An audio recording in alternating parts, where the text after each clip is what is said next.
There are many different types of uniforms that are used for different schools. Some schools require a strict uniform policy, whereas the other schools require a strict dress code.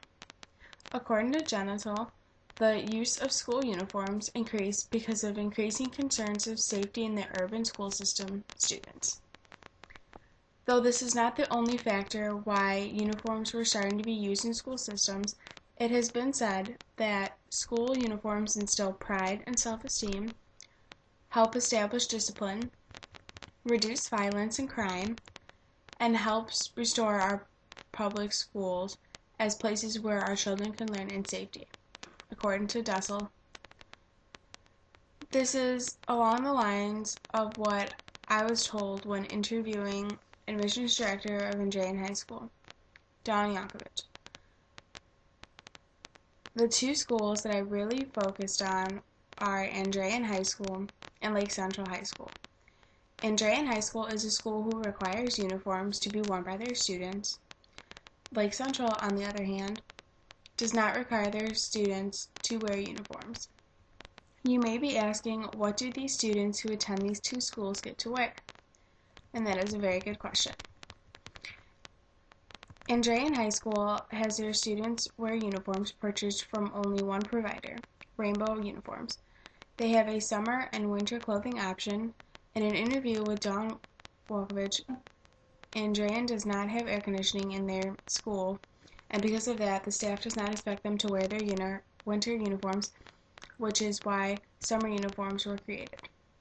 Their winter uniforms for girls consist of a long-sleeved red sweater that must be worn over a white polo t-shirt, a skirt or dress pants with the Andrean logo on them, dark-colored non-patterned tights or knee-high socks must be worn with the skirt, and non-patterned dress shoes must also be worn.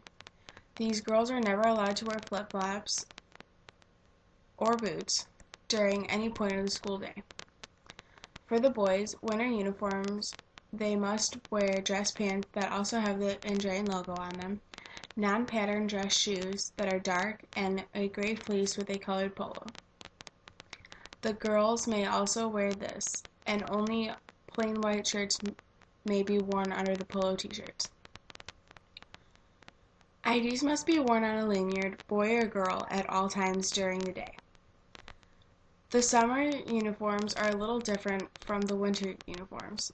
The girls are allowed to wear a white or red polo with the Andrean logo on them, and a skirt with non-patterned knee-high socks that are dark. Dark dress shoes without patterns are also to be worn. For the guys, the white t-shirt is allowed to be worn with a white shirt underneath. All pants and shorts must have the Andrean logo on them.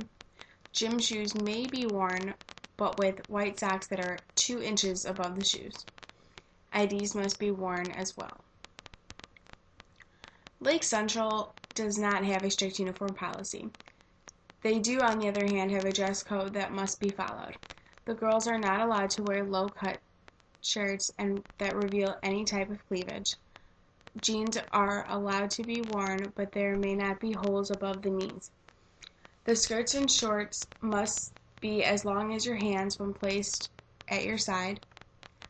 Baseball caps or hoods are not allowed to be worn during the school day, but girls who have trendy hats are allowed to wear those as long as it does not cover their face.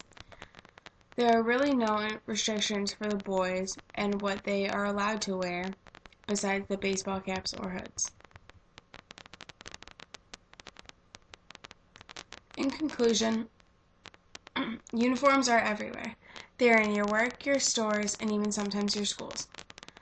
Different uniforms are required for different schools, and sometimes a uniform is not required. Uniforms can range from a long-sleeve t-shirt and dress pants to a polo and a skirt.